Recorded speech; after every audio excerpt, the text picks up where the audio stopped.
पुंडलीकवरदा हरिविठ्ठल श्री ज्ञानदेव तुकाराम पंढरीनाथ भगवान की जय। प्रभु रामचंद्र भगवान की जय। महारुद्र हनुमान की जय। गोपाल कृष्ण भगवान की जय। श्री नारसिंह भगवान की जय। श्री महालक्ष्मी माता की जय। तुळजा भवानी माता की जय। सब संतन की जय। जय जय रघुवीर समर्थ। वक्रतुंड महाकाय सूर्यकोटि समप्रभ निर्विघ्नं कुरु मे देव सर्वकार्येषु सर्वदा। आपदामुपहर्तारं दातारं सर्वसम्पदां लोकाभिरामं श्रीरामं भूयो भूयो नमाम्यहम्। सर्वमंगलमांगल्ये शिवे सर्वार्थसाधिके शरण्ये त्र्यंबके गौरी नारायणी नमोस्तुते।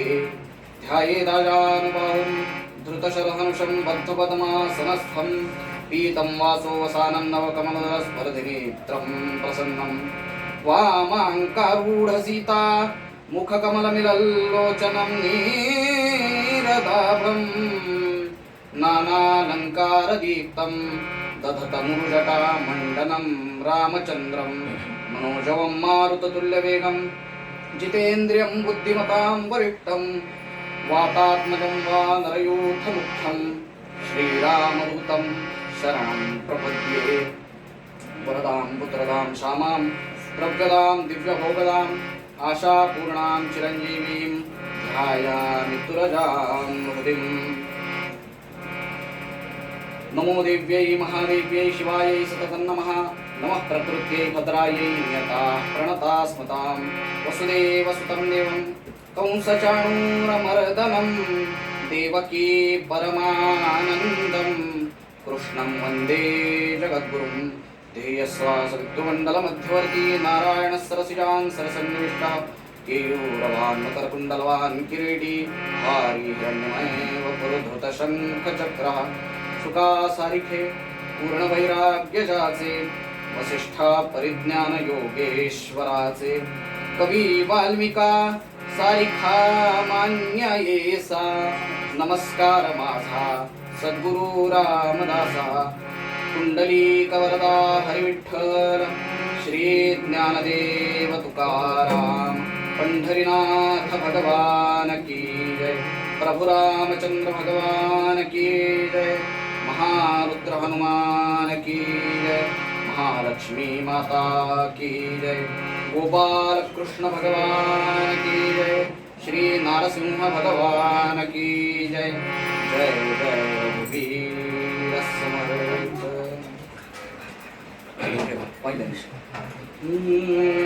हरि जय जय राम राम कृष्ण हरि।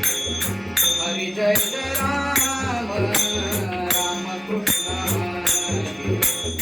हरि जय जय राम राम कृष्ण हरि।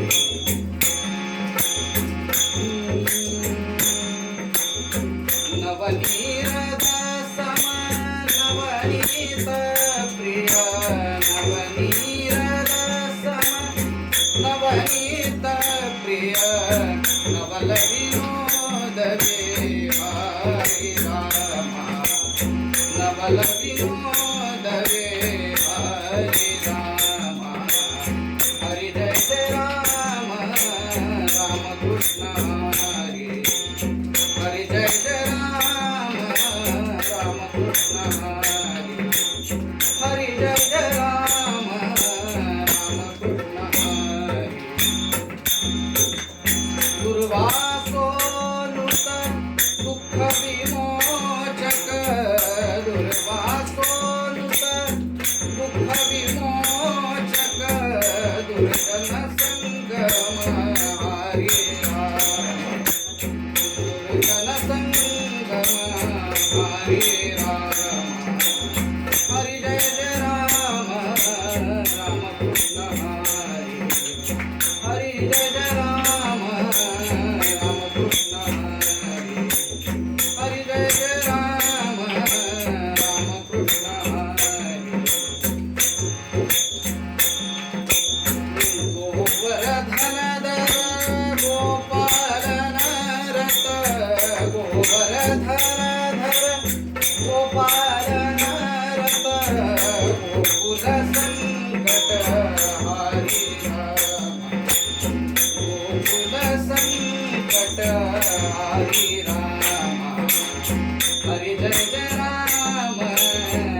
रामदास माऊली ग माय माझी रामदास माऊली रामदास माऊली ग माय माझी रामदास माऊली रामदास माऊली ग माय माझी रामदास माऊली वत्सा लागी धेनु दैसी वत्सा लागी धेनु दैसी येऊ सलित पाऊली ग माय माझी येऊ सलित पाऊली ग माय माझी करी करुणा सावली ग माय माझी रामदास माऊली रामदास माऊली ग माय माझी रामदास माऊली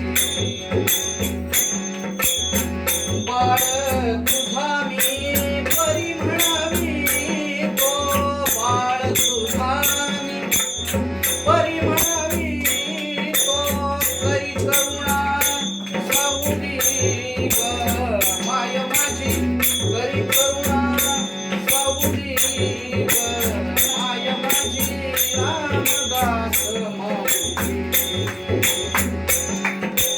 रामदास माऊली ग माय माझी रामदास माऊली मदंत पाहू मदंत पाहू नको त्वरित ये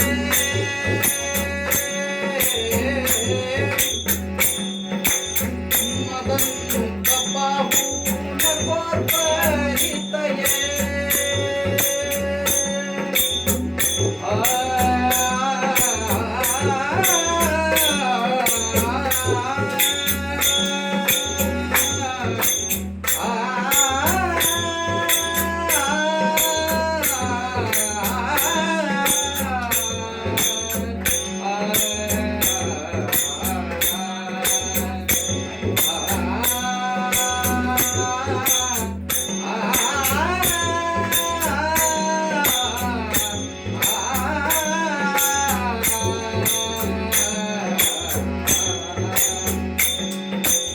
मदंत पाहू नको त्वरित ये मदंत पाहू नको त्वरित ये येऊ सलित पाऊली ग माय माझी येऊ सलित पाऊली ग माय माझी करी करुणा सावली ग माय माझी करी करुणा सावली ग माय माझी रामदास माऊली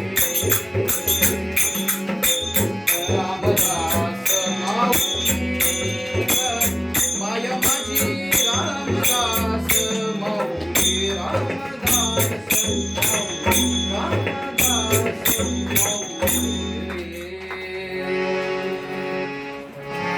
नियमाप्रमाणे अगदी 2 मिनिटाचं भजन आणि लगेच आपल्या मूळ अभंगाकडे आपण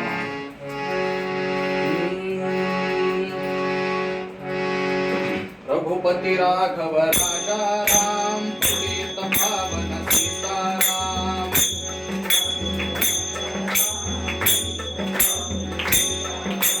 रघुपती राघव राजा राम पुनीत भावन सीताराम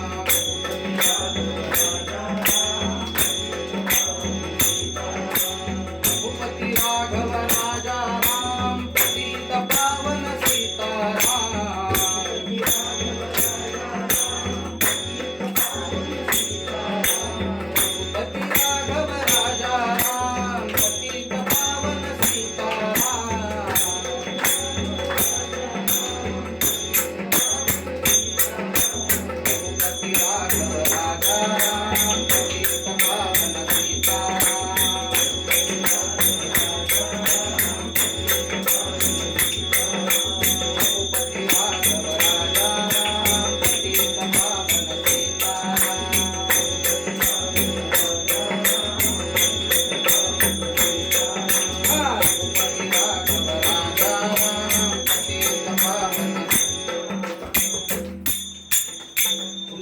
पांडुरंग वरदा हरी विठ्ठल श्री ज्ञानदेव तुकाराम पंढरीनाथ भगवान की जय.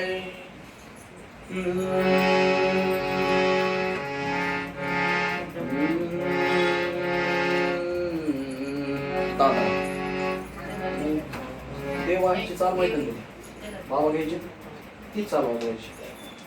दिली का? ती मागून वाजवत होतो. दादा वाजवायचं.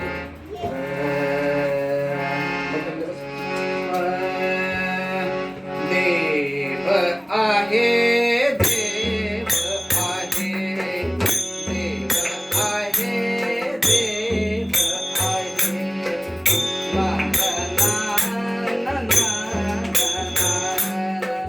ओ चंद्रमा भात देव आहे देव आहे देव आहे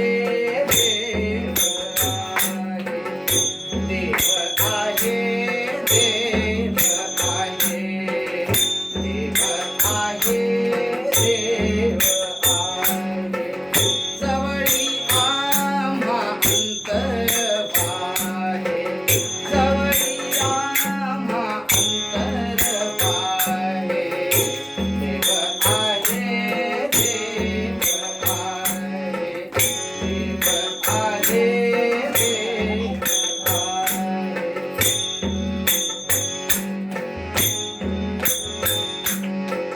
देव आमुचा आमुचा देव आमुचा आमुचा देव आमुचा आमुचा जीव सकळ जीवांचा जीव सकळ जीवांचा देव आहे देव आहे देव आहे देव आहे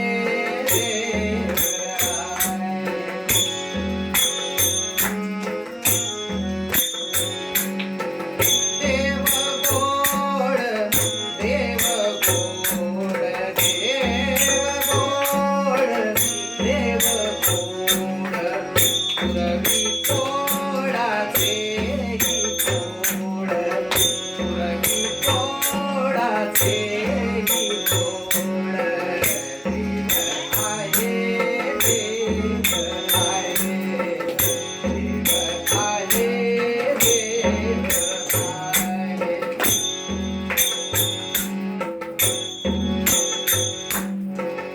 देव दयाळ देव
यत्र पार्थो धनुर्धरः तत्र श्रीर्विजयो भूतिर्भुवानीतिर्मतिर्मम गोपाल कृष्ण भगवान की जय. श्री नारसिंह भगवान की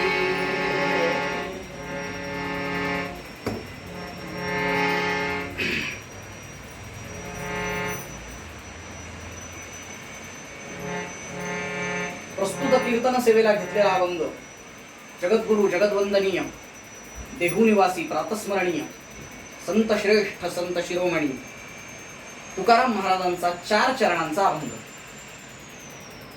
या अभंगात तुकाराम महाराजांनी ईश्वराच्या अस्तित्वाचा म्हणजे देवाच्या अस्तित्वाचा सिद्धांत मांडला. काय म्हणतात महाराज अभंगात?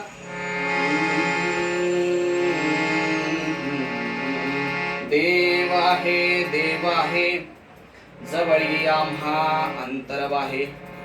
देव आहे जवळी आम्हा अंतरबाहे. देव आमुचा जीव सकळ जीवांचा.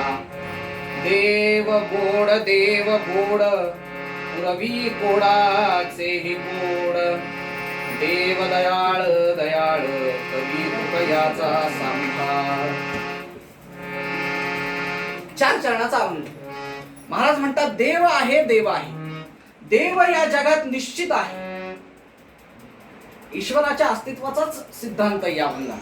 त्यामुळे काय तर महाराज म्हणतात की या जगात देव निश्चित आहे. देव आहे. आता लक्षात घ्या, या अभंगात महाराजांनी काय केलंय? प्रत्येक अर्धचरणात अभंगाच्या एकच गोष्ट, एकच शब्द दोनदा वापर. देव आहे जवळी आम्हा अंतरबाहे. आता प्रश्न असा पडतो आपल्या समोर की एकच गोष्ट दोनदा का सांगितली बरं? अभंग लिहिताना शब्द कमी पडत होते का तुकाराम महाराजांना? तर मुळातच अशी काही गोष्ट नाही. लक्षात घ्या, तुकाराम महाराज असू, ज्ञानेश्वर महाराज असू, नामदेव महाराज असू, रामदास स्वामी असू, कुठलेही संत घ्या, कोणताही संत, हे प्रत्येक संत, प्रत्येक सत्पुरुष हे शब्द सम्राट होते, शब्द प्रभू होते. यांच्याकडे शब्द कमी पडणं किंवा शब्दांची वानवा असणं ही गोष्टच नव्हती. शब्द सामर्थ्य संतांइतकं मी तर म्हणेन कुणाचंच नव्हतं. आज जी काही लोक मराठी साहित्यावर, संत साहित्यावर डॉक्टरेट करतायत, PhD करतायत. आज आमचे कृष्णाबुवा इथं बसलेले आहेत कीर्तनाला, आमचे लहान बंधुराज, त्यांचे आत्ताच डॉक्टरेट चालू आहे, संस्कृतात PhD करतायत. तसे जे लोक मराठी साहित्यात, संत साहित्यात PhD करतात, त्या लोकांना सुद्धा कधी कधी असा प्रश्न पडतो की अमुक एक शब्द संतांनी काय प्रयोजनानं वापरला असेल. इतकं संतांचं शब्दाचं सामर्थ्य अगाध होतं, अफाट होतं.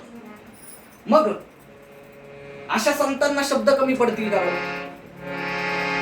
म्हणून ते दोनदा एक शब्द वापरतील का? तर बिलकुल नाही. लक्षात. आणि हे जे संतांचं शब्द सामर्थ्य होतं, शब्दाचं भंडार होतं त्यांच्याकडचं, ते मी आत्ताच तुम्हाला बोललो की अमर्याद होतं, अफाट होतं, अथांग होतं. आणि हे सगळं शब्द भांडार त्यांना कुठल्याही विद्यापीठात न जाता किंवा कुठल्याही महाविद्यालयात न जाता प्राप्त झालेलं होतं, भगवत कृपेनं प्राप्त झालेलं होतं. या सगळ्यांच्या जिभेवर साक्षात सरस्वती वास करत होती. कारण संतांना हे चांगलं माहित होतं की कुठल्याही विद्यालयात किंवा विद्यापीठात जाऊन विद्या मिळत नाही. जिथं फक्त विद्येचं पीठच होतं ते विद्यापीठ, आणि जिथं फक्त विद्यालयालाच जाते ते विद्यालय. थोडक्यात सांगायचं तर संतांना या गोष्टीची चांगली खात्री होती की कॉलेजमध्ये जाऊन नॉलेज मिळत नाही, तिथं फक्त नॉलेज शिवायच जे काही आहे तेवढं मिळतं. म्हणून संत कोणत्याही शाळा महाविद्यालयात गेले नाही, कॉलेजात गेले नाही, कोणत्याही विद्यापीठात गेले नाही. पण भगवंतानी एक शक्तीच अशी दिली होती की अफाट शब्द भंडार होता. तर महाराजांनी या अभंगाच्या प्रत्येक पहिल्या अर्धचरणात एकच शब्द दोनदा वापरला. याचं कारण काय? तर महाराजांना यातून निश्चिती प्रकट करायची, निश्चय प्रकट करायचा. एक वचन आहे, निश्चयार्थे द्विरुक्ती. ही व्याकरण शास्त्रात द्विरुक्ती हा दोष मानला गेलेला आहे. पण हे जरी असेल तरी जेव्हा एखाद्या गोष्टीची निश्चिती प्रकट करायची असते तेव्हा एकच शब्द दोनदा वापरण्याची पद्धती असते. त्यात अजून थोडा खोलात जाऊन आपण जर विचार करूया तर हे लक्षात येतं की जगद्गुरु तुकाराम महाराज कुठले? तर देहूचे. देहू म्हणजे महाराष्ट्र. त्यांना हे चांगलं माहित होतं की महाराष्ट्रातल्या लोकांना एक गोष्ट एकदा सांगून कळत नाही, त्यात परत ती चांगली असली तर कळतच नाही. वाईट असली तरी एखाद्या वेळेस सांगितल्यावर कळेल, पण चांगली गोष्ट तर एकदा सांगून कळतच नाही. त्यामुळे ती दोनदा सांगावी लागते. जर कुठं नृसिंह जन्म असेल, कृष्ण जन्म असेल, हनुमत जन्म असेल, श्रीराम जन्म असेल, तर जन्माला या हे सांगावं लागतं. दोनदा दोनदा, 10 सांगावं लागतं. पण भंडाऱ्याला या म्हणलं की एकदाच ऐकतात. चांगल्या गोष्टीला येणार नाही, जन्मकाळ साजरा करायला येणार नाही, पण प्रसादाला आधी हजर. प्रसाद घ्यायचा आहे ना, प्रसाद घ्यायचा आहे ना, प्रसाद घ्यायचा आहे ना. तर ही एक जी टेंडन्सी आहे, ही जी एक मानसिकता होती लोकांची, त्या काळात असो की आजच्या काळात असो, ती तुकोबारायांनी, ती तुकाराम महाराजांनी अगदी तंतोतंत ओळखली होती. म्हणून त्यांनी एकच गोष्ट दोनदा सांगितली की काय, देव आहे जवळी आम्हा अंतरवाहे. की हे भल्या माणसा, देव या जगात निश्चित आहे, नक्की आहे, यात कुठलाही किंतु परंतु नाही. हे त्रिकलाबाधित सत्य. दिस इज द युनिव्हर्सल ट्रूथ. लक्षात घ्या, देव या जगात निश्चित आहे. मग आता प्रश्न निर्माण होतो की तो कुठं आहे. तर या प्रश्नाचं उत्तर त्यांनी पुढच्या त्या अभंगाच्या अर्धचरणात दिलंय. कुठं, जवळी आम्हा अंतरवाह्य. तर कुठं आहे, तो आमच्या जवळ आहे, आत आहे आणि बाहेर. लक्षात घ्या. आता जाता जाता अजून एक गोष्ट तुमच्या समोर बोलतो की अशी, की ग्रीक नावाचा जो देश आहे, त्या देशातला एक फिलॉसॉफर होता, ज्याला आपण तत्वज्ञ म्हणतो. त्याचं नाव होतं प्लेटो. तो प्लेटो एक ठिकाणी असं म्हणतो की प्लेटोचं एक जे तंत्र होतं ते असं होतं की एकच गोष्ट दोनदा सांगितल्यानंतर माणसाला ती सत्य वाटायला लागते, नाहीतर माणूस काय करतो, त्याच्याबद्दल शंका उपस्थित करत. त्यामुळं प्लेटोनी जे तंत्र नंतर त्याच्या ग्रंथांमध्ये सांगितलं, ते तंत्र आमचे तुकाराम महाराज केव्हाच वापरून मोकळे झाले होते. लक्षात घ्या, महाराजांनी इथं नेमकं हेच साधलं. एकच गोष्ट दोनदा का सांगितली की माणसाला या गोष्टीबद्दल शंकाच उपस्थित होऊन त्याच्या सगळ्या शंकांचं निरसन व्हावं, त्यातून अगदी ठोसपणा समोर यावा. म्हणून महाराज म्हणतात की देव आहे आणि जवळी आम्हा अंतरवाहे. तो देव या जगात या भल्या माणसाला सांगतायत, उपदेश करतायत महाराज की हे भल्या माणसा, तो देव या जगात निश्चित आहे. कुठं आहे, तर तो आमच्या जवळी आम्हा अंतरवाहे. जवळ आहे, आत आहे आणि बाहेर आहे. जो जवळ आहे तोच आत आहे आणि जो आत आहे तोच बाहेर आहे. लक्षात घ्या. दुसरा चरण अभंगाच महाराज म्हणतात, देव आमुचा जीव सकळ जीवांचा. की हे माणसा, हे मनुष्या, तो देव आमुचा आहे. देव आमुचा परत एकच शब्द दोनदा. आणि जीव सकळ जीवांचा. कुणीतरी महाराजांना विचारलं की बरं ठीक आहे, तुम्ही म्हणताय म्हणून देव आहे, कुठे, तर तो जवळ आहे, आत आहे आणि बाहेर आहे. जो जवळ आहे तोच आत आहे, जो आत आहे तोच बाहेर आहे, सगळं मान्य आहे म्हणाले. पण मग तो देव नेमका कोणाचा आहे म्हणाले. तेव्हा त्या प्रश्नाला उत्तर देत असताना महाराजांनी या अभंगाच्या दुसऱ्या चरणात उत्तर दिले, देव आमुचा. की हे भल्या माणसा, तो देव आमचा आहे, तो माझा आहे. आणि त्याच सोबत काय, तर जीव सकळ जीवांचा. तो या पृथ्वी तलावर असणाऱ्या प्रत्येक जीवाच्या ठिकाणी वास करून आहे, भरून आहे. त्याचं अस्तित्व प्रत्येक जीवामध्ये आहे. भगवंतांनी आपल्याला सांगितलेलं आहे गीतेमध्ये, ममैवांशो जीवलोके जीवभूतः सनातनः. की हे माणसा, हे अर्जुना, प्रत्येक जीवाच्या ठिकाणी अंश रूपानं मीच भरलेला आहे. ममैवांशो जीवलोके जीवभूतः सनातनः. या पृथ्वी तलावर जे काही प्राणीमात्र आहेत, म्हणजे 83,99,999 जे जीव आहेत प्रकारचे, त्या प्रत्येक जीवामध्ये ईश्वराचं अस्तित्व आहे, भगवंताचं अस्तित्व आहे. आता 2 चरण संपले. तिसऱ्या चरणात महाराज म्हणतात, देव गोड. मग त्या सद्गृहस्थानं, त्या माणसानं महाराजांना प्रश्न विचारला. ठीक आहे म्हणाले, देव आहे, जवळ आहे, आत आहे, बाहेर आहे, तो तुमचा आहे तसा सगळ्या प्राणी मात्रांचा आहे. पण मग तो देव कसा आहे म्हणाले, त्याचं गुणवर्णन करा. तेव्हा महाराज काय म्हणतात, देव गोड. तो देव अत्यंत गोड आहे म्हणाले, अत्यंत गोड आहे आणि पूर्वी कोडाचेही कोड. आता आपल्या समोर प्रश्न असा पडतो की तुकाराम महाराज म्हणाले देव गोड आहे, म्हणजे मग महाराजांनी देव खाऊन बघितला होता का. तर लक्षात घ्या, मराठी भाषा आहे. मी आत्ताच आपल्या समोर बोललो की मराठी भाषेत प्रत्येक शब्दाला प्रतिशब्द अनेक आहेत. एकाच शब्दाचे अनेक वेगवेगळे अर्थ होतात.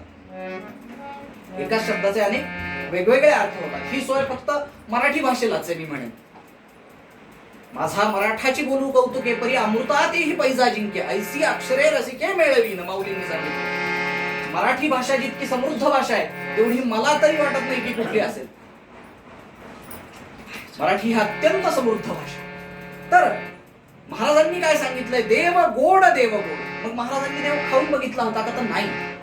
इथं गोड या शब्दाचा अर्थ काय, तर भगवत भक्ती केल्यानंतर,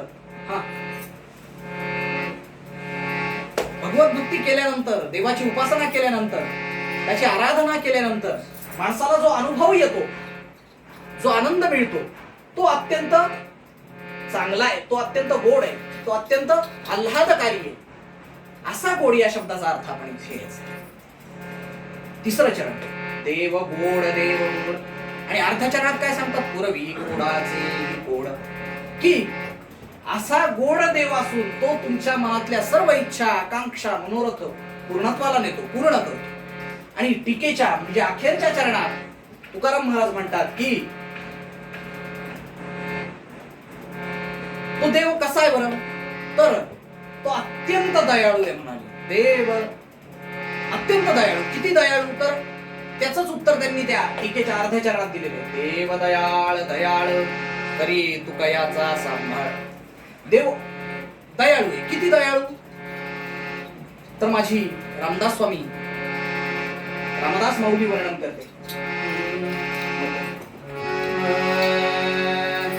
देनाचा दयाळू मनाचा मवाळू, देनाचा दयाळू मनाचा मवाळू, देनाचा धीना धी धीना धीना धी धीना धीना धी धीना धीना धी धीना धीना धी धीना धीना धी धीना धीना धी धीना धीना दिनाचा दयाळू मनाचा मवाळू, दिनाचा दयाळू मनाचा मवाळू,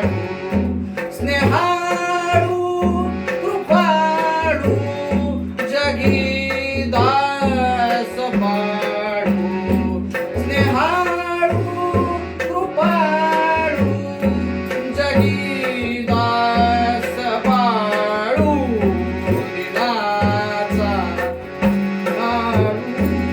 मनाचा मवाळू, दिनाचा दयाळू मनाचा मवाळू.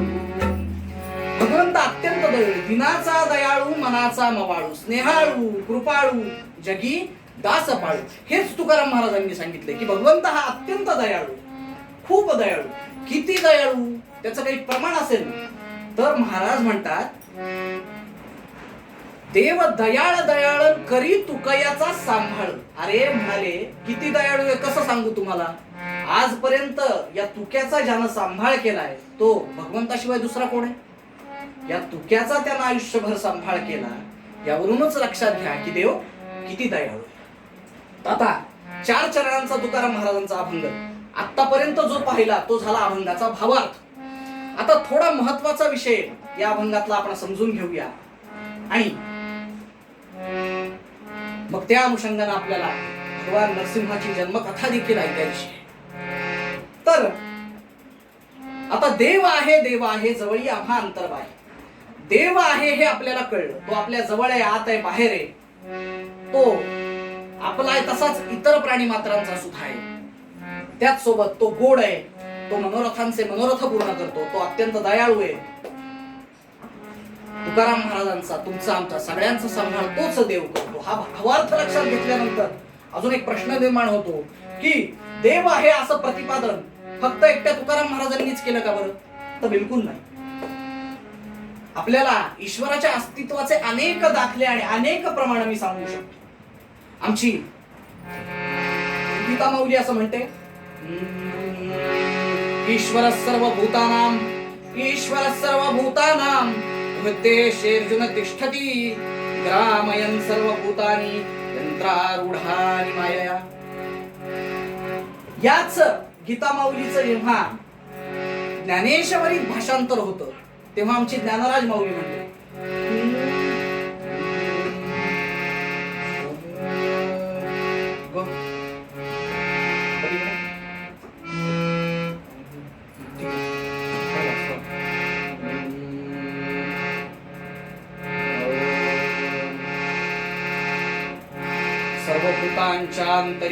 सर्वभूतांच्या अंतरी हृदय महांबरी चिदवृत्तीच्या सहस्रकरी उदयलासे जो. काय तर सर्व भूतांच्या अंतरी देव आहे. मी मगाशी सांगितल्याप्रमाणे ममैव अंशो जीवलोके, प्रत्येक जीवाच्या ठिकाणी अंश रूपाने तो देवच आहे, तो भगवंतच आहे. ज्ञानेश्वर महाराजांनी वर्णन केले, सर्व भूतांच्या अंतरी हृदय महांबरी चिदवृत्तीच्या सहस्रकरी उदयाला असे. तोच आणि तोच सगळीकडे उदय पावलेला आहे. आता मग प्रश्न अजून एक असा उपस्थित होतो की जर भगवंत आहे, निश्चित आहे, सर्व ठिकाणी आहे, तर मग तो दिसत का नाही? प्रश्न अगदी योग्य आहे. तर यासाठी एक छोटा दृष्टांत तुमच्या समोर सांगतो, ज्या योगी की आपल्याला तो विषय कळायला थोडा सोपा जाईल. पूर्वीचा काळ आहे, पूर्वीच्या काळातला एक दृष्टांत तुमच्या समोर सगळ्यांसमोर प्रस्तुत करतो. पूर्वीचा काळ आहे आणि एक सद्गृहस्थ एका खेडेगावातून नाशिकला सिंहस्थ पर्वणी निमित्त तीर्थस्नानासाठी त्या रामकुंडात स्नान करण्यासाठी गेले. गोदावरीच्या स्नानाला वगैरे काय असेल गेले. आणि पूर्वीचा काळ होता, पूर्वीच्या काळी साधारणतः सगळ्या लोकांचा पोशाख एकच असायचा, तो म्हणजे नेहरू सदरा आणि धोतर. हे सद्गृहस्थ नाशिकला आले. त्या सिंहस्था निमित्त, त्या पर्वणी निमित्त यांनी त्या कुंडात स्नान केलं.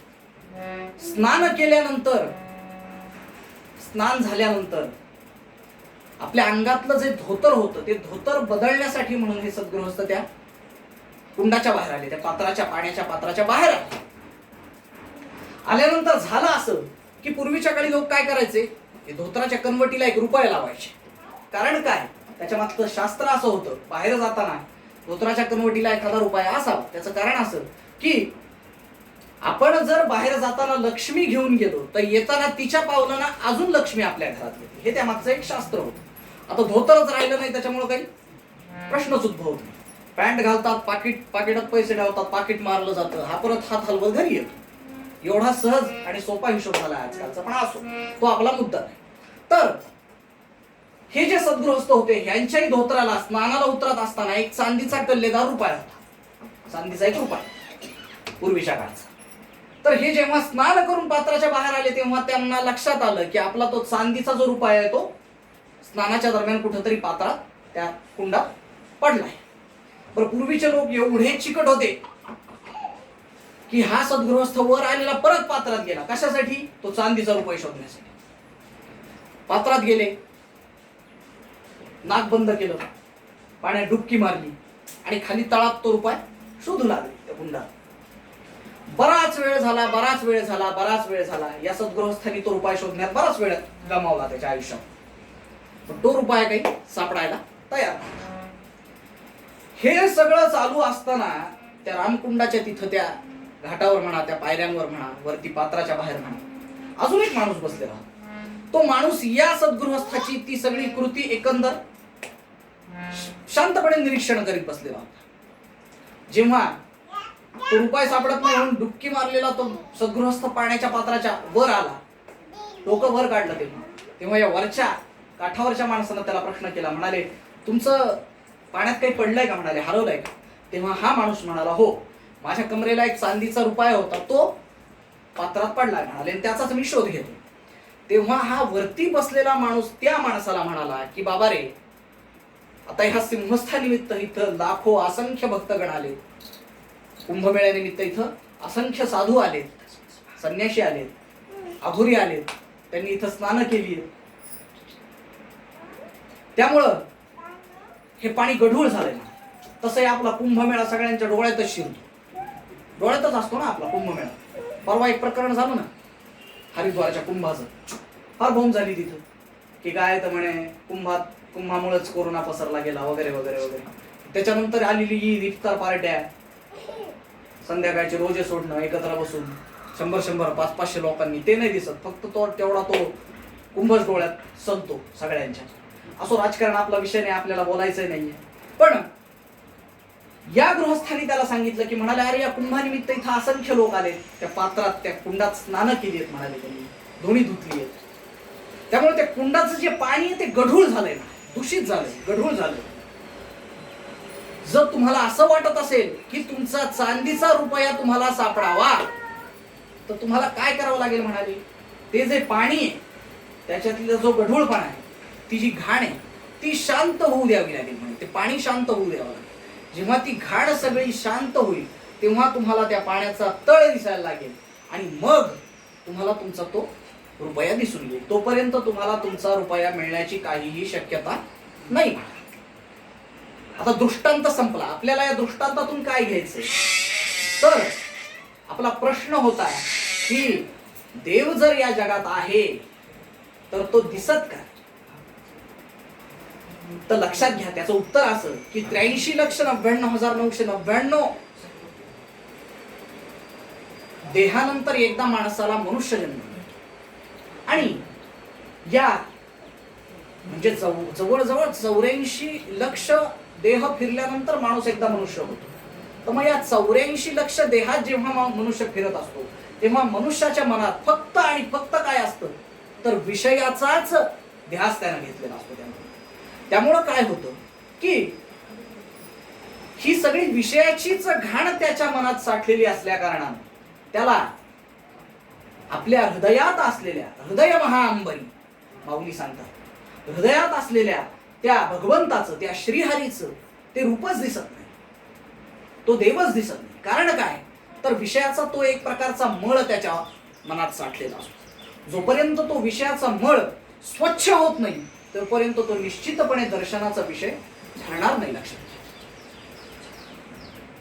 देव या जगात निश्चित आहे, पण कधी दिसेल, जेव्हा तुमच्या मनातला विषय संपून नारायण हाच विषय तुमच्या मनाचा होईल. विषय तो त्यांचा झाला नारायण, नावडे जन धन माता पिता, असा जेव्हा तुमच्या मनाचा विषय भगवंत होईल तेव्हा निश्चितपणे तो देव तुमच्या दर्शनाचा विषय होईल. आता जाता जाता आपण बघितलं की तुकाराम महाराजांनी सांगितलं देव आहे, गीता माऊली म्हणते देव आहे, ज्ञानेश्वरींनी सांगितलं, ज्ञानराज माऊलींनी सांगितलं देव आहे. अजून काही ईश्वराच्या अस्तित्वाचे सिद्धांत पुरावे निश्चित आहेत. पुराणात आपल्याला अनेक ईश्वराच्या अस्तित्वाचे दाखले पाहायला मिळतात, अनेक.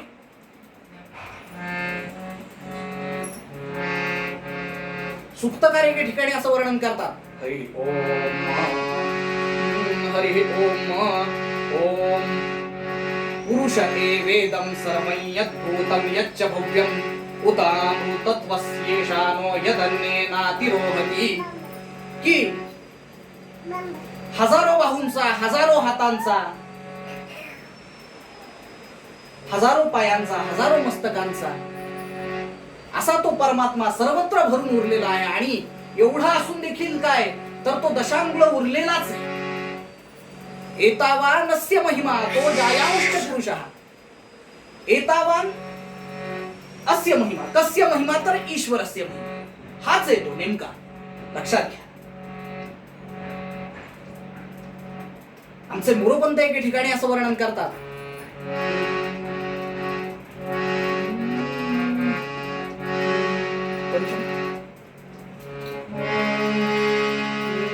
भूजलते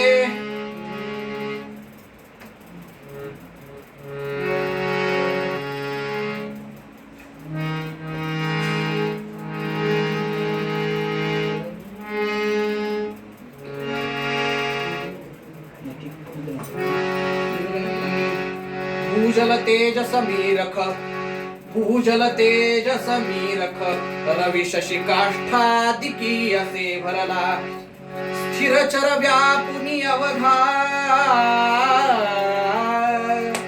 तो परमात्मा दशांगुले उरला. की पंचमहाभूतांना त्यानं व्यापलंय, पंचमहाभूतांना त्यानं व्यापलंय आणि तरी तो उरलाय. म्हणजे एवढं मोठ्या प्रमाणावर ईश्वराचं अस्तित्व आहे लक्षात. त्यामुळं आपण आपल्याला जे तुकाराम महाराज सांगितले की देव आहेच आहे, देव नाही अशी जागाच नाही. तो जवळी आम्हा अंतर आहे. कुठं आहे तर जवळ आहे, आत आहे आणि बाहेर आहे. जो जवळ आहे तोच आत आहे आणि जो आत आहे तोच बाहेर आहे. आता हे पटवून देताना तुम्हाला अजून एक उदाहरण सांगतो. आमच्या माता भगिनी, आमच्या स्त्रिया डोळ्यात काजळ लावतात, डोळ्यात काजळ लावतात. आता मी तुम्हाला एक प्रश्न करतो की एखाद्या स्त्रीनं डोळ्यात काजळ लावलेले ते डोळ्याचे किती जवळ आहे? सांगता येईल का याचं उत्तर? किती जवळ आहे डोळ्याच्या? तर त्याचं उत्तर असं सांगताच येत नाही. कारण काय तर ते डोळ्याच्या जवळ नाहीये, ते डोळ्यातच आहे, ते डोळ्यातच आहे. पण तसा देव हा कुठं दुसरीकडे नाहीच आहे, बाहेर नाहीच आहे. तो तुमच्या जवळच आहे, तो अगदी तुमच्या आतच आहे. आता स्त्रियांनी लावलेलं डोळ्यातलं काजळ पाहण्यासाठी फक्त एक उपाय, तो म्हणजे काय तर आरसा.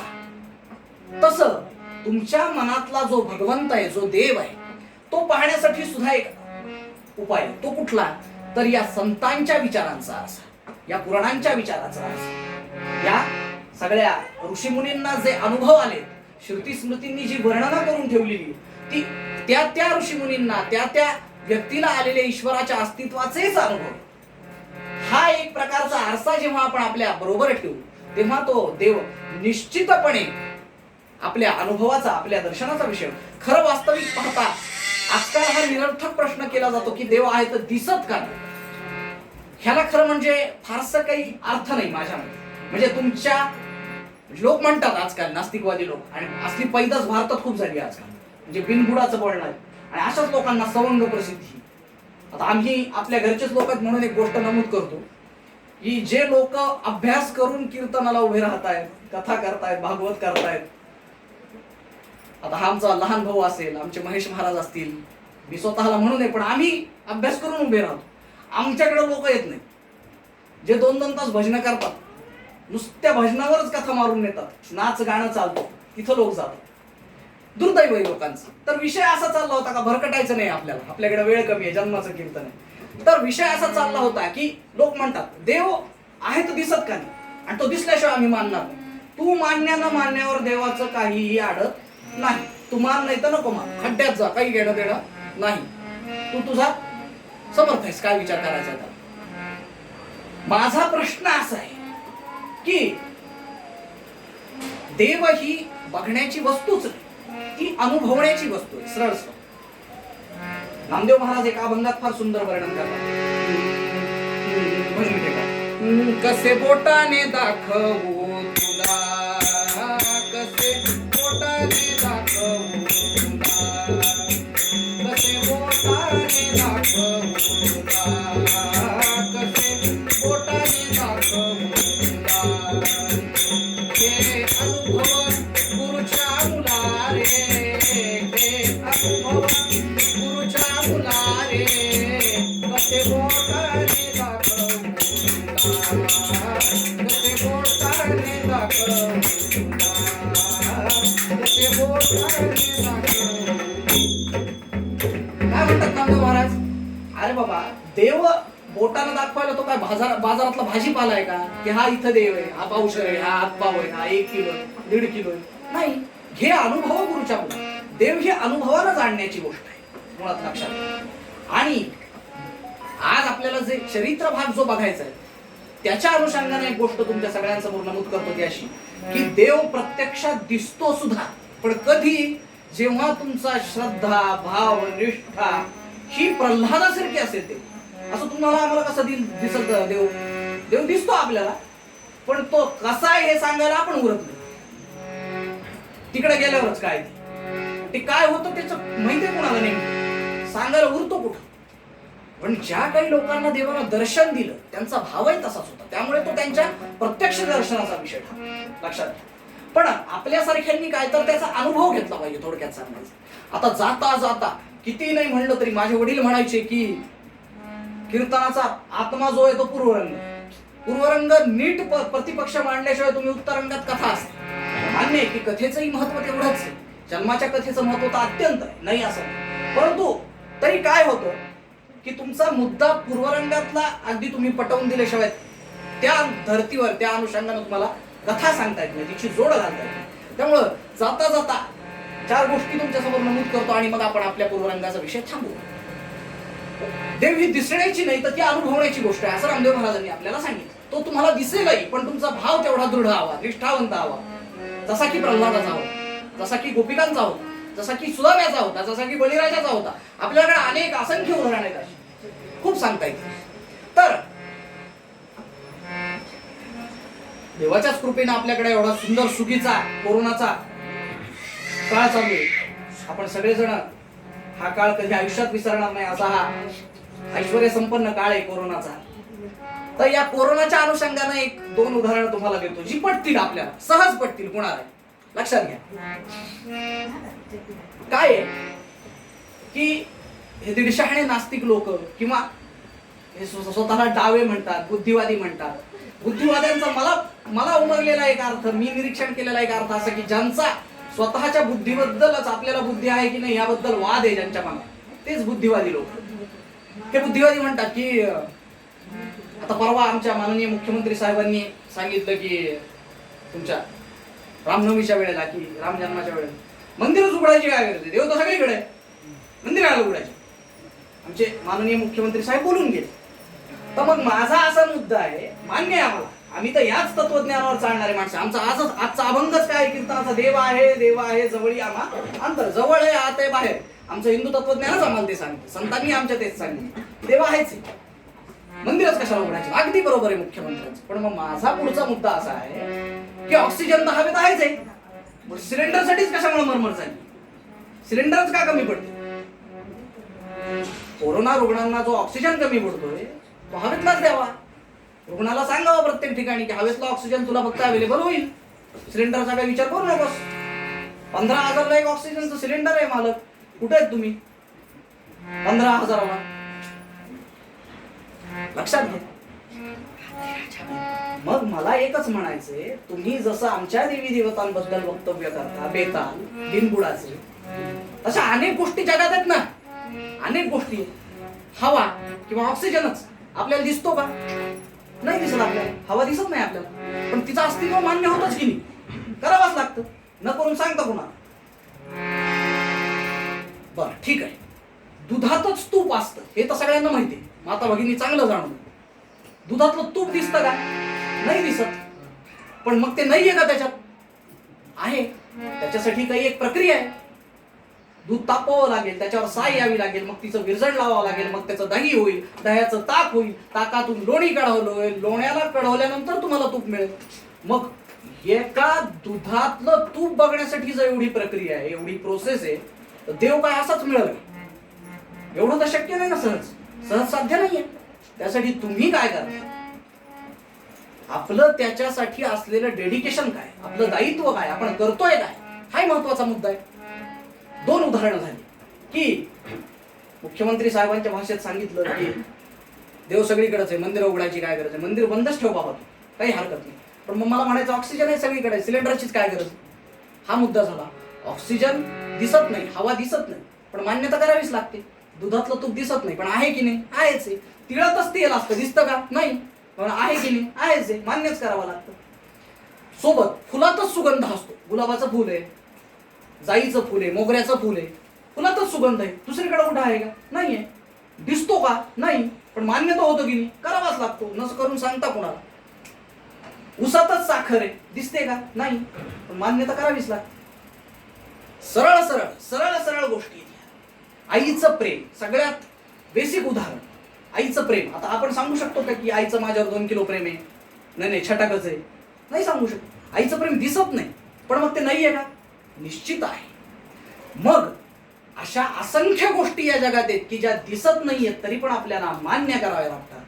अगदी तसंच आणि तसंच देव जरी दिसत नसला तरी तो तुम्हाला मान्य करावाच लागतो. कारण देव ही दिसण्याची नाही तर अनुभवण्याची गोष्ट आहे. कसे बोटाने दाखवून तुला घे अनुभव गुरुच्या मुला, ती अनुभवण्याची गोष्ट आहे. आणि तो प्रत्यक्ष दर्शनाचा निश्चित विषय होईल. पण त्यासाठी तुम्हाला तुमची जी उंची आहे ती फक्त प्रल्हाद, गोपिका, सुदामा, बळीराजा, अर्जुन, सगळे संत या लोकांच्या इतकी उंची तुम्हाला वाढवावी लागेल.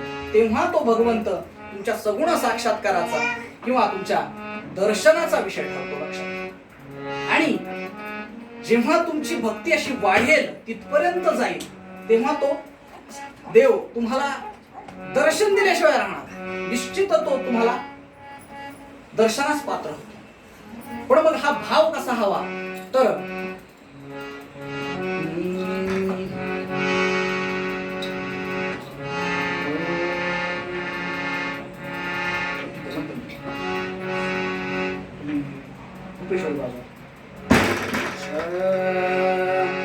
निष्ठावंत भाव भक्ताचा स्वधर्म, निष्ठावंत भाव भक्ताचा स्वधर्म.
तुका म्हणे पहा कोण उपेक्षिला नाही ऐकिला ऐसा कोण.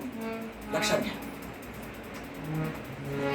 मी सांगत असं होतं की देव दर्शनाचाही विषय होईल पण त्यासाठी तुम्हाला कोणत्या पायरीपर्यंत जावं लागेल तर जे की आयुष्यात भक्त प्रल्हादाने आजचा आपला चरित्र भागाचा विषय तो की तुम्हाला त्या भगवंतापायी निष्ठावंत भाव ठेवावा लागेल. असा भाव, अशी श्रद्धा, असा विश्वास, असं प्रेम की जे कुठल्याच कारणानं ढळणार नाही, कमी होणार. असा भाव जेव्हा तुम्ही त्याच्यावर ठेवाल, अशी निष्ठा जेव्हा ठेवाल तेव्हा तो निश्चितपणे तुमच्या सगुण साक्षात्काराचा दर्शनाचाही विषय ठरतो. नव्हे तर तो काय करतो तुमच्यासाठी धावून येतो. जिथं असेल तिथून येतो. आपल्या सगळ्यांना गजेंद्र मोक्षाची कथा म्हणतो. काहीच नव्हतं, पशु होता तो, पशु. त्याच्यासाठी तो आला. आपण तर बोलते चालते माणसं आहेत, आपल्यासाठी तर तो येईलच येईल. असंख्य लाखो करोडो उदाहरण आहेत आपल्याकडे अशी अनेक. तर मूळ पदात आपल्याला तुकाराम महाराजांनी देखील हेच सांगितलेलं आहे की या जगात देव निश्चित आहे, तो आपल्याच जवळ आहे, आत आहे, बाहेर आहे. फक्त काय तर तू जोपर्यंत त्याच्यावर निष्ठावंत भाव ठेवणार नाहीस, जोपर्यंत त्याच्यावर श्रद्धा बाळगणार नाहीस, तोपर्यंत तो प्रत्यक्ष दर्शनाचा विषय ठरणार. तुला अनुभव येईल, पण प्रत्यक्ष दर्शन कधी? जेव्हा तू फक्त प्रल्हादासारखा होण्याचा प्रयत्न करशील तेव्हाच प्रत्यक्ष दर्शन, त्याच्या आधी नाही. हेच आपल्याला मूळ पद्यात देव आहे, देव आहे, देव आहे, देव आहे, जवळी आम्हा अंतरबाहे, जवळी आम्हा अंतरबाहे, देव आहे, देव आहे, देव आहे, देव आहे, जवळी आम्हा अंतरबाहे, जवळी आम्हा अंतरबाहे, देव आहे, देव आहे, देव आमचा, देव आमचा, जीव सकळ जीवांचा, जीव सकळ जीवांचा, देव आहे, देव आहे. 2 मिनिटाचं भजन आणि लगेच आपल्या जन्माच्या आख्यानाला सुरुवात. भजन सगळ्यांनी म्हणायचंय, गोड आवाजात म्हणायचंय. रघुपती राघव राजा राम, पतित पावन सीताराम, रघुपती राघव राजा राम, पतित पावन सीताराम, रघुपती राघव राजा राम, पतित पावन सीताराम, रघुपती राघव राजा राम, पतित पावन सीताराम,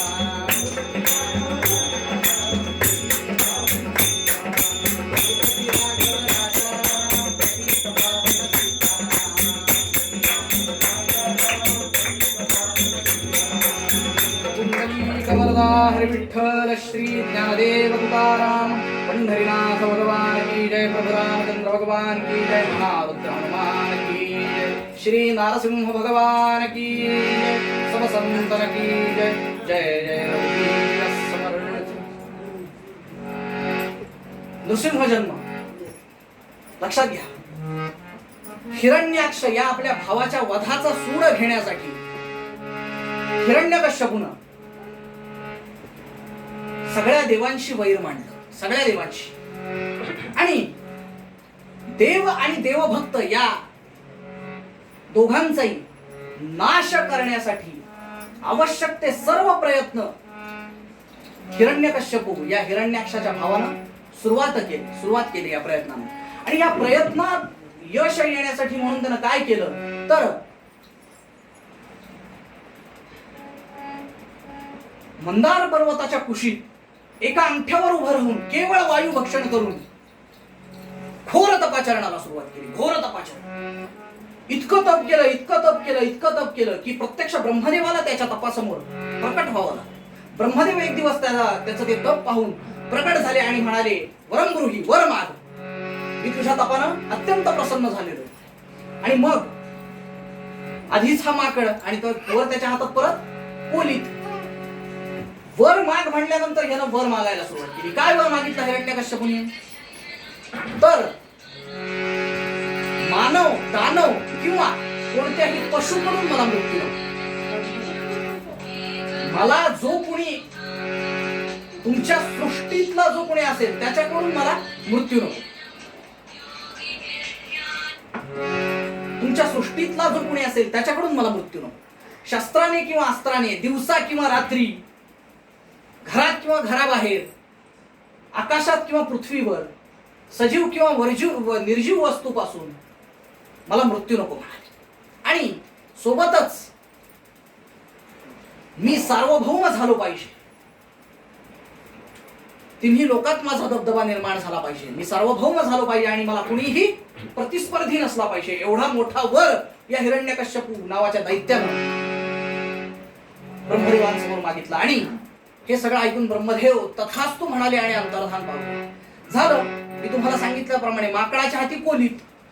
आता हा हिरण्यकश्यपू जो होता ह्याची दानवी वृत्ती अधिकच उफाळून वर आली. कवी म्हणतात विद्यात्याच्या जो बरे प्रबळ झाला, विद्यात्याच्या जो बरे प्रबळ झाला, विद्यात्याच्या जो बरे प्रबळ झाला. मरण नाही रातिवादिवाद्याला, मरण नाही रातिवादिवाद्याला. पशु पक्ष्यांच्या ते विमंत हाते, पशु पक्ष्यांच्या ते विमंत हाते. घात त्याचा होईना शस्त्रपाते, घात त्याचा होईना शस्त्रपात. झालं काय तर आता मात्र वर मिळाल्यानंतर हा हिरण्यकश्यपू होता ते त्यापेक्षा दसपट शक्तिशाली झाला. आणि यानं काय केलं तर विष्णूंशीच उभं वैर मांडलं. कारण काय तर भगवान विष्णूंनीच याच्या भावाचा वध केला होता, हिरण्याक्षाचा वध केला होता. त्यामुळे ह्यानं उभं वैर कुणाशी मांडलं तर भगवान विष्णूंशी. कथा कीर्तन प्रवचन पुराण व्याख्यान यज्ञ याग धार्मिक उत्सव जन्मकाळ पुण्यतिथी संतांच्या त्यानंतर काय जे असेल ते मंदिर सगळं या पठ्ठ्यानं काय केलं बंद केलं.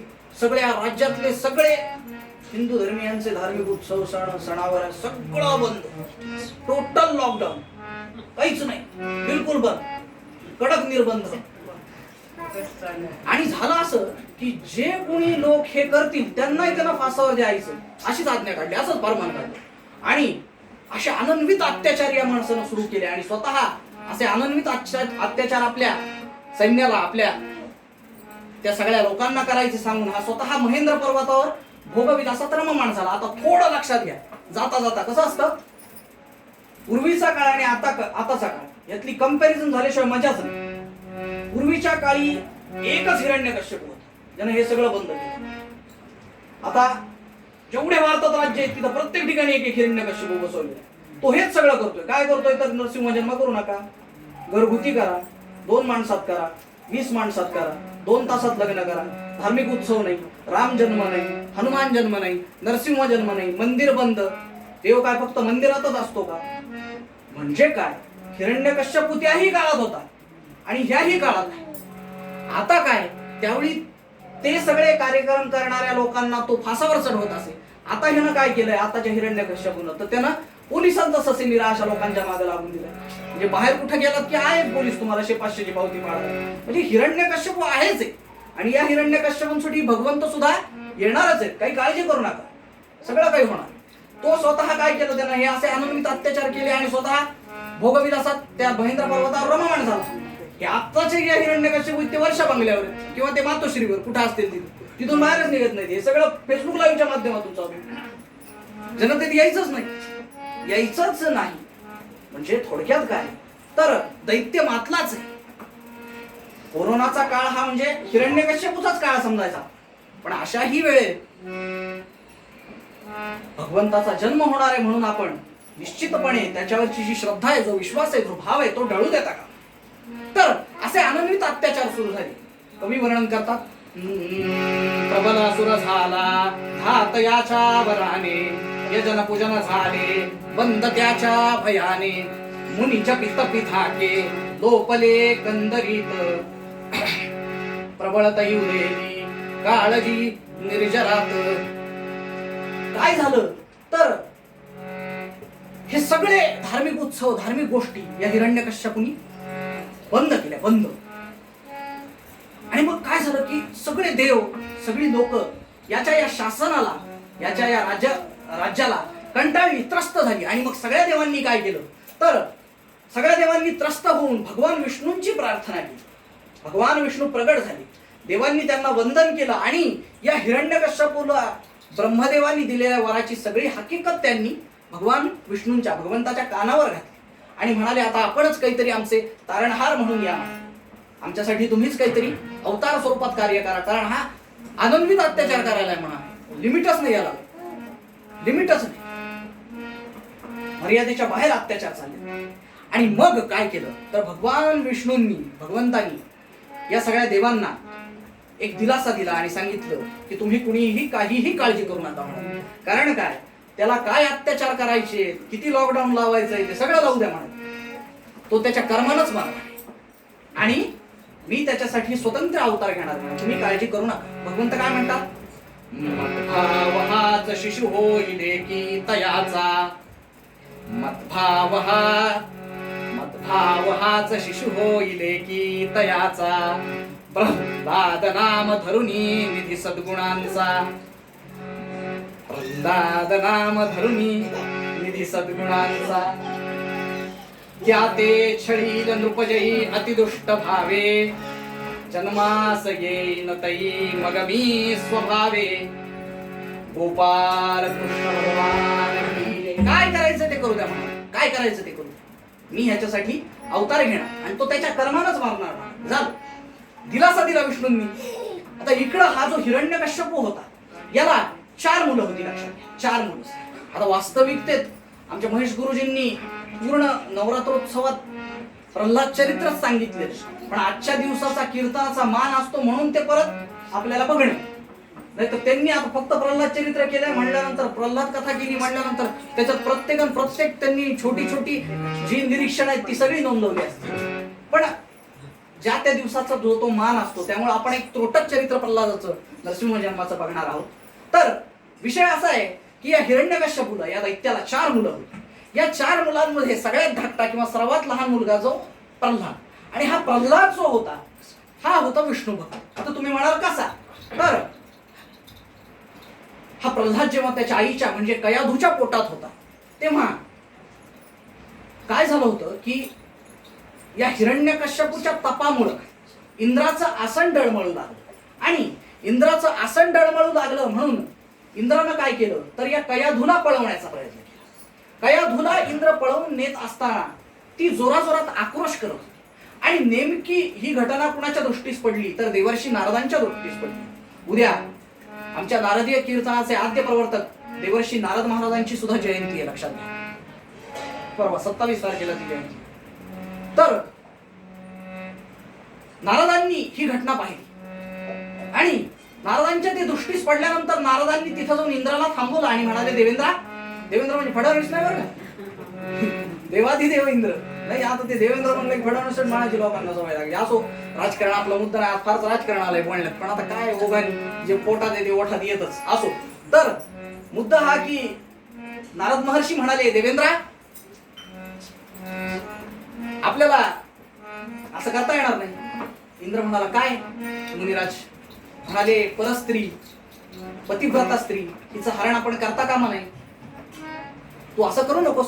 आणि झालं, नारदांनी सांगितलं, इंद्रानं त्या कयाधूची क्षमा मागितली आणि तिला सोडून दिली. कयाधूला इंद्राने सोडून दिल्यानंतर झालं काय तर देवर्षी नारदांनी या कयाधूला आपल्या आश्रमात आणलं आणि तिला भक्तीचे, आत्मज्ञानाचे, चांगल्या 4 गोष्टींचे धडे तिला द्यायला सुरुवात केली. लक्षात घ्या, हे सगळं हे धडे घेत असताना या कयाधूच्या पोटात कोण होतं तर हा प्रल्हाद होता. त्यामुळं झालं काय की या प्रल्हादावर गर्भातच असताना हे सगळे संस्कार झाले. कशाचे तर भगवंताच्या नामाचे, भगवंताच्या लीलांचे, गुणवर्णनाचे. हे सगळे संस्कार अनायासे कयाधूला देवर्षी नारद सांगत असताना या गर्भात असणाऱ्या प्रल्हादावर झाले. त्यामुळे पुढं काय झालं, तो जन्माला आला तेव्हा तो भगवत भक्त, विष्णू भक्त निपासला. फार मोठा भगवत भक्त तो जन्माला येतानाच आला. तर असा हा प्रल्हाद या हिरण्यकश्यपूच्या 4 मुलांपैकी सर्वात धाकटा. हा प्रल्हाद जेव्हा 5 वर्षांचा झाला तेव्हा हिरण्यकश्यपूनं काय केलं तर याला असुर गुरूंच्या किंवा राक्षस गुरूंच्या गुरुकुलात आश्रमात शिकण्यासाठी पाठवलं. म्हणजे लक्षात घ्या, हिरण्यकश्यपू दैत्य होता, असुर होता, पण चांगला होता वर्गात, म्हणजे दक्ष पिता होता थोडक्यात. आता कसं आताचे आजकालचे लोक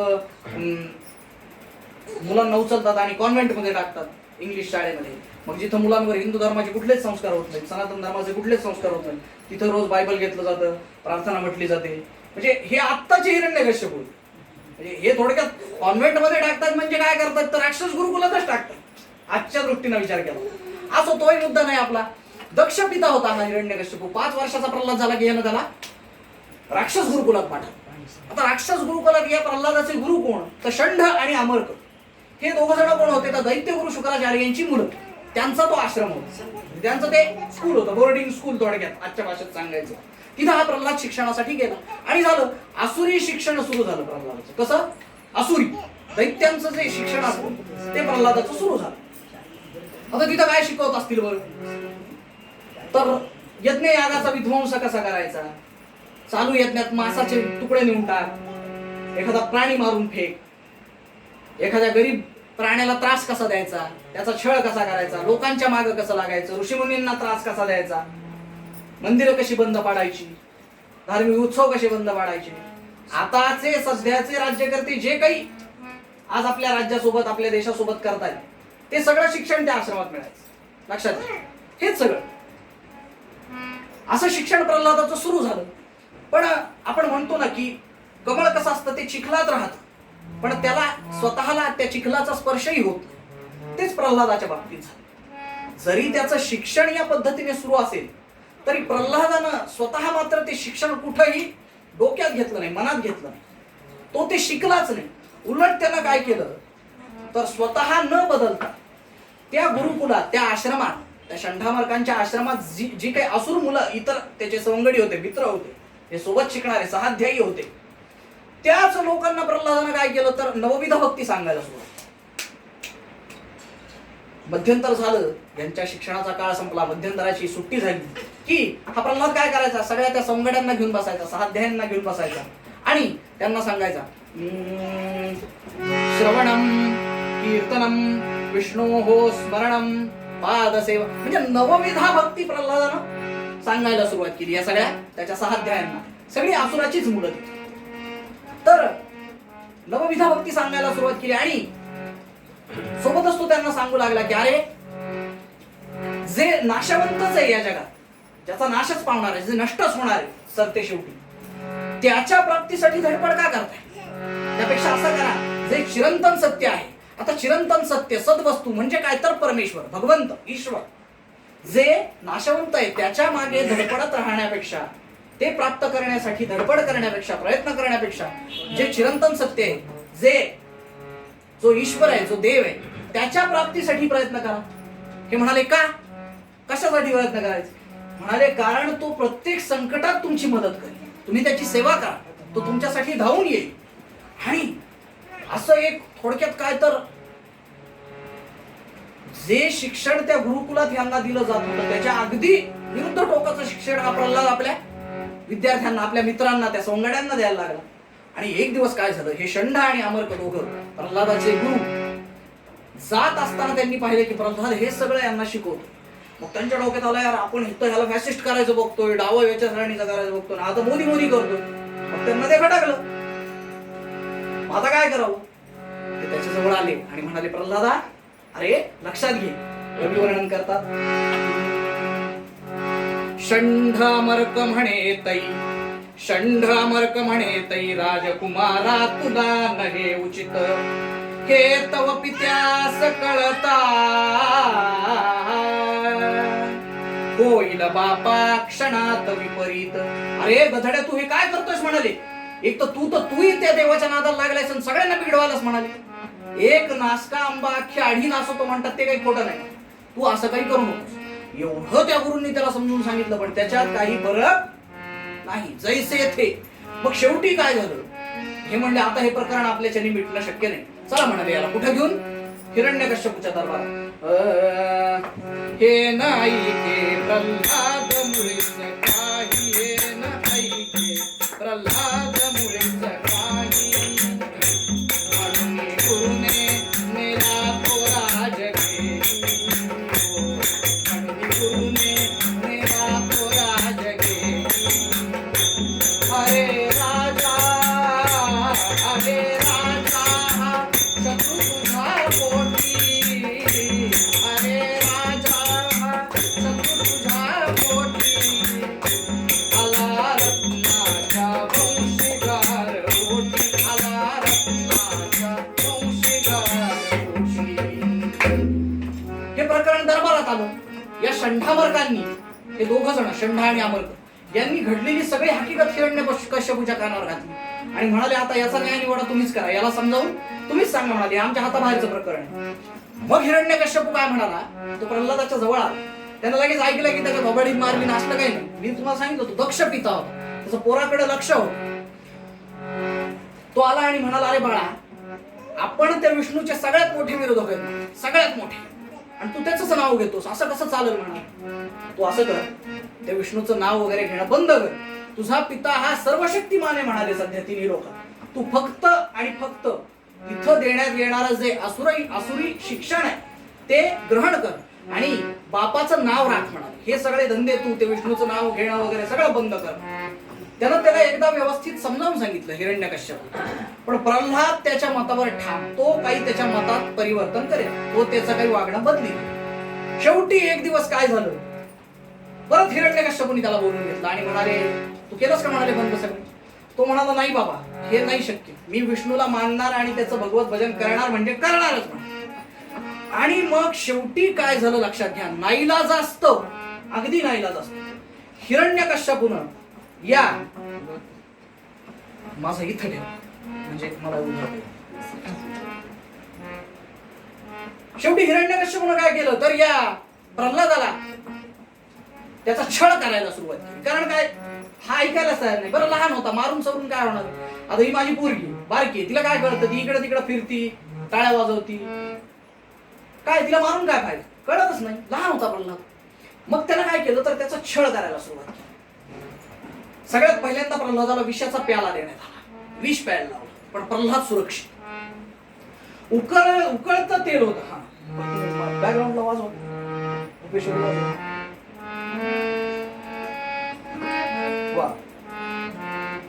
विषाचा प्याला प्रल्हादाला प्यायला देण्यात आला. पण प्रल्हादाला काही फरक नाही पडला त्याच्यात, प्रल्हाद सुरक्षित राहील. नंतर काय झालं तर खळखळ खळखळ खळखळ एका मोठ्या कढईत तेल उकळण्यात आलं. त्या तेलात प्रल्हादाला फेकण्यात आलं. पण किंवा या लक्षात घ्या, ते तेल थंडगार झालं, प्रल्हाद मात्र सुरक्षित. नंतर एका उंच पर्वतावर नेण्यात आलं आणि त्या पर्वताच्या शिखरावरून, त्या कड्यावरून त्याचा कडेलोट करण्यात आला. एवढ्या उंचावरून कडेलोट झाला तरी प्रल्हाद मात्र सुरक्षित. सरते शेवटी याचीच बहीण जी होती होलिका, त्या होलिकेच्या मांडीवर त्या प्रल्हादाला बसवलं आणि पेटून देण्यात आलं. काय तर म्हणले, याला जाळून टाकायचं. भगवत कृपा अशी, त्या नरहरीची कृपा अशी की ती होलिका जळून भस्मसात झाली, तिची राख झाली, पण प्रल्हाद सुरक्षित. लक्षात घ्या काय किमया असेल. आणि मग काय घडलं तर ही प्रत्येक वेळची सुरक्षितता जी आहे प्रल्हादाची, ही या हिरण्यकश्यपूच्या रागाला, संतापाला कारणीभूत ठरली. कवी वर्णन करतात,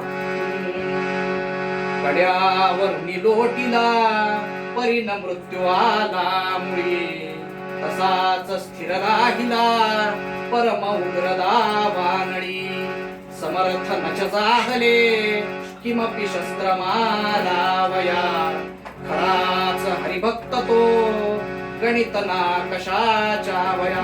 गोपाल कृष्ण भगवान की. सगळे प्रयत्न झाले पण प्रल्हादावर काहीच परिणाम नाही. मग एक दिवस झालं काय तर हिरण्यकश्यपू संतापानं लाल झाला, बेभान झाला आणि म्हणाला, आता ह्याला कायमचा शेवटचा धडा शिकवायचा असं म्हणून याला दरबारात बोलून घेतलं आणि प्रश्न विचारला. म्हणाले, बोल काय तुझं मत, तू बदललास का नाही. तो म्हणाला, नाही बाबा, मी माझं मत बदलणार नाही. मला कळलेलं आहे की तो भगवंत आहे, त्याच्याशिवाय या जगात दुसरं काहीच नाही, त्या नरहरीशिवाय काहीच नाहीये, त्या विष्णूशिवाय काहीच नाहीये. कुठे म्हणाले तुझा तो विष्णू. सरबीत त्या हिरण्यकश्यपूने प्रल्हादाला प्रश्न केला. लक्षात प्रल्हाद म्हणतो, बाबा अहो काय विचारताय तुम्ही, कुठे आहे तो.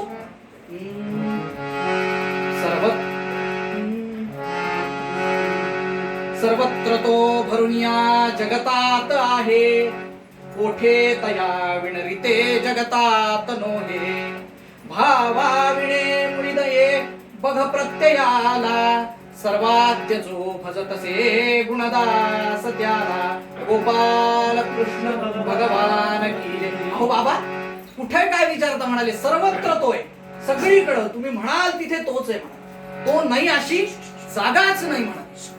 आणि मग समोर एक खांब होता, त्या खांबाकडे बोट दाखवून हिरण्यकश्यपूने विचारलं की सांग म्हणाले, या खांबात तुझा तो भगवंत आहे का?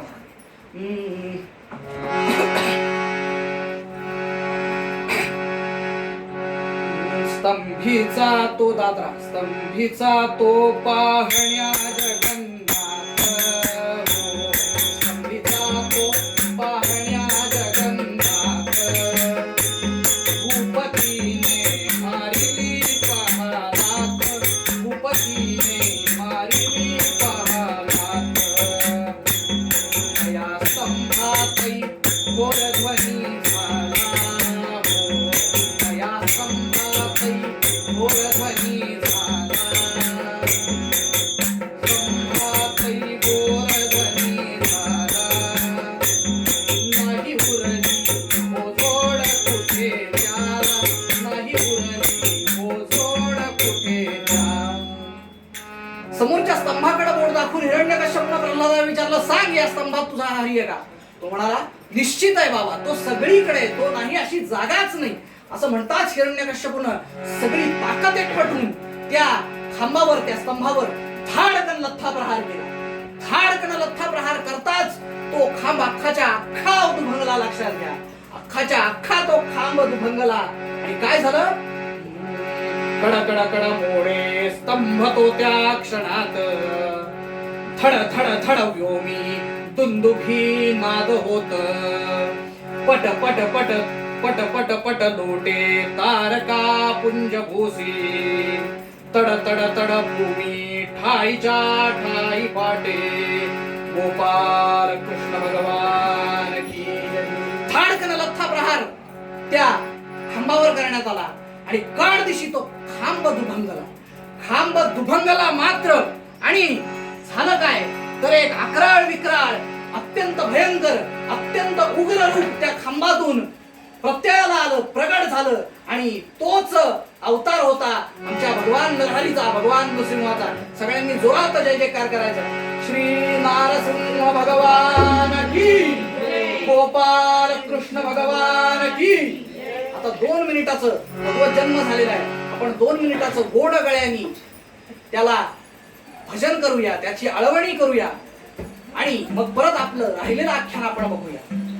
सगळ्यांनी भगवंताला पुष्पार्पण करायची आहे आणि परत आपल्या जागेवर येऊन बसायचं.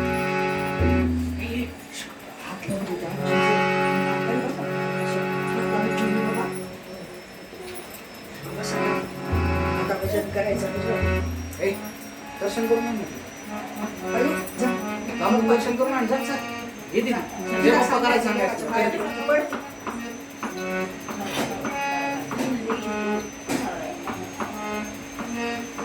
जय बाप्पा करा.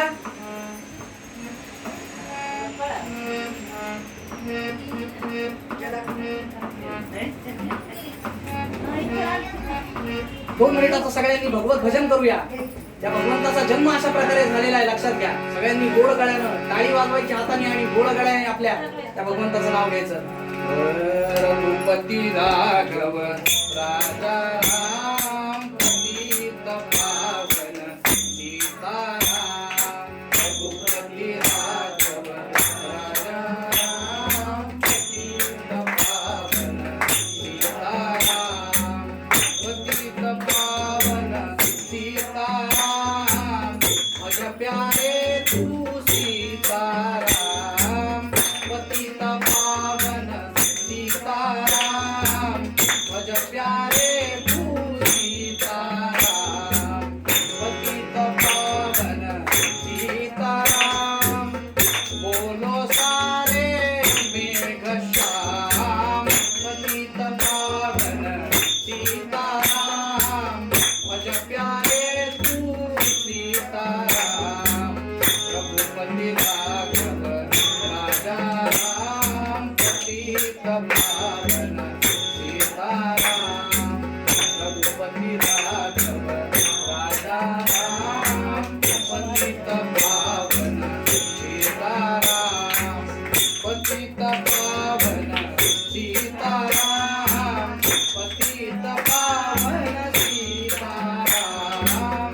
पतित पावन सीताराम. सीताराम पतित पावन सीताराम रघुपति राघव राजा राम पतित पावन सीताराम रघुपति राघव राजा राम पतित पावन सीताराम रघुपति राघव राजा राम पतित पावन सीताराम। प्रभु रामचंद्र भगवान की जय। श्री नरसिंह भगवान की जय। गोपाल कृष्ण भगवान की जय। थाळ दिशी त्या हिरण्यकश्यपूनं त्या स्तंभावर त्या खांबावर लाथ मारली. तो खांब अख्खाच्या अख्खा दुभगला. काही एक अशी थोडी सुद्धा जोड त्या खांबाला उरली नाही. अख्खाच्या अख्खा खांब दुभंगला. आणि त्या खांबातून त्या दुभंगलेल्या खांबातून एक अकराळ विकराळ अत्यंत भयंकर असं रूप प्रगट झालं. अत्यंत भयंकर. तो दिवस होता वैशाख शुक्ल पक्ष चतुर्दशी. लक्षात घ्या, वैशाख शुक्ल पक्ष चतुर्दशीचा तो दिवस. आणि ती वेळ होती संधिकालाची वेळ, म्हणजे संध्याकाळची वेळ होती. आता लक्षात घ्या, ब्रह्मदेवानी हिरण्यकश्यपूला जो वर दिला होता तो वर भगवंतानी अवतारात कसा तंतोतंत पाळला. हिरण्यकश्यपूनं काय मागितलं होतं? मानव, तुमच्या सृष्टीतला मानव, दानव किंवा कोणताही पशु ज्याच्या हातून मला मृत्यू येता कामा नये. ब्रह्मदेवानी निर्माण केलेल्या सृष्टीतला भगवंताचा अवतार नव्हता. म्हणजे भगवंताचा अवतार हा स्वतंत्र होता. तो ना मानव होता आणि ना पशु होता. नरसिंह, मुख सिंहाचं आणि शरीर मानवाचं. म्हणजे एक अट पूर्ण केली भगवंताने. दुसरी अट, सकाळी नाही संध्याकाळी. कधी? सकाळी नाही, दिवसा नाही, रात्री नाही, संध्याकाळी, संध्याकाळी. तिसरी अट, शस्त्रानं नाही किंवा अस्त्रानं, सजीव किंवा निर्जीव वस्तू बसून नाही, घरात किंवा घराबाहेर नाही.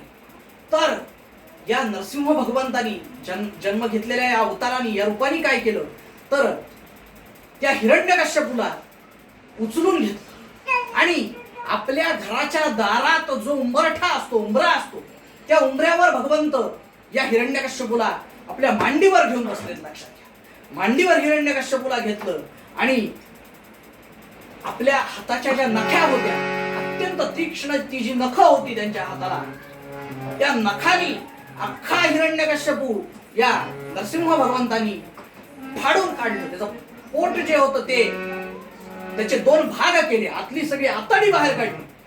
कशाने? तर केवळ आपल्या नखांनी, शस्त्रांनी किंवा अस्त्रांनी नाही. आणि त्या हिरण्यकश्यपूचा तो पोट फाडून अख्खं आतला सगळा आतडी कोथळा अख्खा बाहेर काढला त्या हिरण्यकश्यपू भगवान नृसिंहाने. आणि इतकं भयंकर, इतकं अकराळ विकराळ ते रूप होतं की ते रूप पाहून किती जणांची तरी भांबेरी उडाली, किती जणांची तरी हाल झाले ते रूप बघून. नुसतं इतकं भयंकर अकराळ विकराळ रूप. आता हिरण्यकश्यपू जो माजला होता, तो त्याचा अनन्वित अत्याचार त्यानं सुरू केला होता, त्या अत्याचाराचं शमन करण्यासाठी आणि आपल्या एका अत्यंत लाडक्या, निष्ठावंत अशा भक्तासाठी भगवंतानी हा एक आगळा वेगळा अवतार घेतला, ज्याला की आपण काय म्हणतो? भगवान नृसिंहाचा अवतार. नृसिंह भगवंताचा अवतार अगदी वेगळं आणि आगळं वेगळं, अकराळ विकराळ भयंकर असं रूप भगवंतांनी त्यावेळेला घेतलं. कशासाठी? कुणासाठी? तर प्रल्हादासाठी. आणि मग घडलं असं की रूप इतकं भयंकर होतं की कुणीही त्या रूपासमोर जाण्याची कुणाचीच बिशाद होईना, कुणाची टक्कर होईल, मजाल होईल. भगवंताचा जन्म झाला, भगवंतानी नरसिंह अवतार घेतला आणि सर्व देवांनी पुष्पवृष्टी केली. सर्व देव दुंदुभी वाजवू लागले आणि सगळ्या देवांनी त्या भगवंतावर पुष्पवृष्टी केली. लक्षात घ्या, सर्वत्र आनंदी आनंद झाला. तिन्ही लोक आनंदानं भरून गेले. पण आता प्रश्न असा निर्माण झाला की इतक्या अकराळ विकराळ रूपाची त्याच्या समोर जायचं कुणी? त्या भगवंता समोर, त्या रागानं लाल झालेल्या त्या नरहरी समोर जायची कुणाची बिशादच होईना. त्याच्या समोर जायचं कुणी हा प्रश्न निर्माण झाला. अगदी एक लक्षात घ्या की ते इतकं भयंकर रूप भगवंतानी आपल्या भक्तासाठी किंवा त्या असुराच्या नाशासाठी धारण केलं होतं की प्रत्यक्ष भगवत पत्नी लक्ष्मी माता ज्या होत्या त्या देखील भगवंताच्या समोर जायला भीत होत्या. एवढं भयंकर ते रूप होतं. आणि मग शेवटी काय झालं तर सगळ्यांना एक माहित होतं की भगवंत कितीही रागीट असू आणि कितीही कसा भयंकर दिसत असू, कितीही अकराळ विकराळ असू, फक्त एकच व्यक्ती अशी आहे की ती त्याचा राग शांत करू शकते. ती म्हणजे कोण? स्वतः फक्त भक्तराज प्रल्हाद. प्रल्हाद महाराजांना सगळ्यांनी मिळून समोर जाण्याची विनंती केली. आणि मग तो 5-6 वर्षांचा तो प्रल्हाद त्या अवताराच्या समोर गेला, त्या रूपाच्या समोर गेला. आणि त्या प्रल्हादाला पाहताच एवढं अकराळ विकराळ, एवढं भयंकर असणारं ते रूप, एवढं गोड हास्य त्या रूपाने केलं, त्या अवताराने केलं, भगवंतानी केलं की आपण त्याचं वर्णन काय करणार. ते वर्णन करण्यासाठी शब्द पिके पडतील असं ते हास्य होतं. भगवंतानी त्या प्रल्हादाला आपल्या मांडीवर घेतलं आणि मग तिथून पुढे प्रल्हादानी भगवंताचं पूजन केलं, भगवंताची माफी मागितली, भगवंताच्या पायावर डोकं ठेवलं, नतमस्तक झाला, पूजन केलं. आणि नंतर भक्तराज प्रल्हादानी भगवानांची स्तुती गायली लक्षात.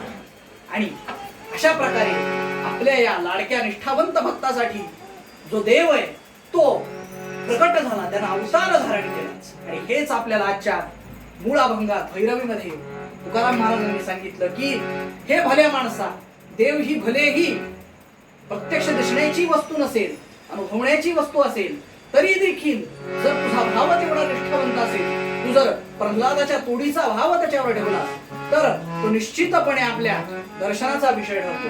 तो निश्चितपणे तुझ्यासाठी येतो, तो तुझी संकटाकाळी मदत करतो, तुला हवं ते सगळं मनोरथ तो तुझं पूर्ण करतो. असा तो अत्यंत दयाळू आणि अत्यंत मवाळू असा तो परमेश्वर आहे. आणि हेच आपल्याला आजच्या मूळ अभंगात भैरवीमध्ये तुकाराम महाराजांनी सांगितलं.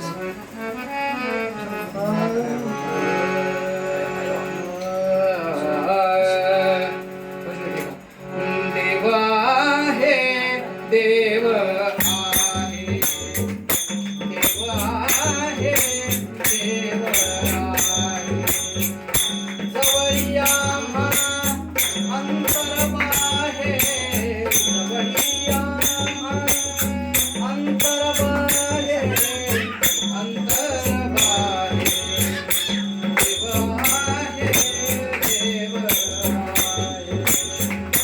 देव गोड, देव गोड, पुरवी पोळाचे पोळ,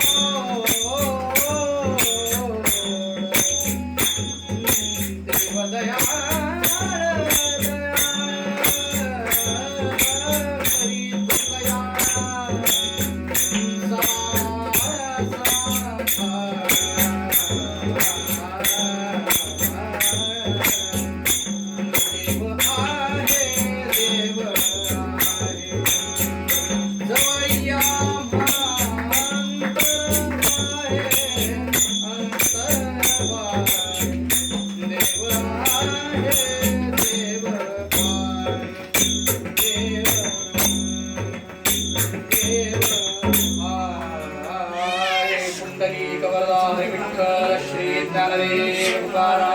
गोपाल कृष्ण भगवान की जय, श्री नारसिंह भगवान की, प्रभु रामचंद्र भगवान की, महारुद्र हनुमान की, देवर्षि नारद महाराज की जय.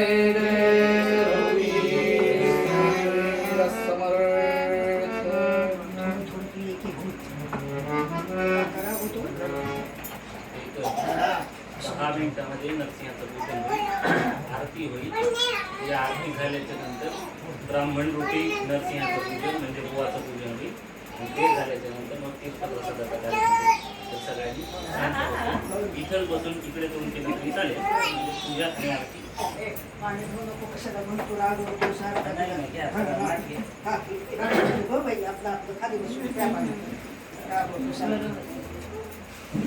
बाबाच्या पाया पडून जा, बाबाच्या पाया पडून जा, सगळेजण पडावे, तू पाया पडून जा, बाबाच्या पाया पडून.